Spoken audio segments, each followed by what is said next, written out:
Hello, good morning everyone. কী অবস্থা সবার? আজকে একটা ভিডিও নিয়ে আসলাম,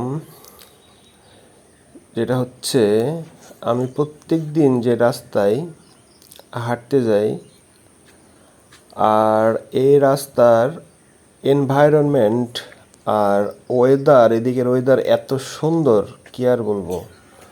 সকালবেলা সুন্দর একটা ওয়েদার, তার সাথে রাস্তার ধারে যে সব কলা গাছ আছে, গাছ পাকা কলা, ঠিক আছে, আমি একটা ছিঁড়ছি, খাবো, এইরকম দেখাই যায়। হ্যাঁ, তো সমস্যা হয় না আসলে, কেউ কিছুই বলে না খাইলে।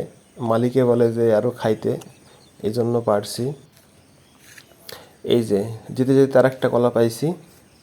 হ্যাঁ, দেখে মনে হয় যে কাঁচা, বাট ভিতরে নরম অনেকটাই। হ্যাঁ, এমন একটা অবস্থা, আসলে মনে হচ্ছে যেন আমার বাপ লাগাই রেখেছে রাস্তার পাশে কলা, আমি খাচ্ছি। আসলে সেরকমই, কেউ কিছুই বলে না, সবাই আরও খাইতে বলে যে খাও খাও, নষ্ট হবে।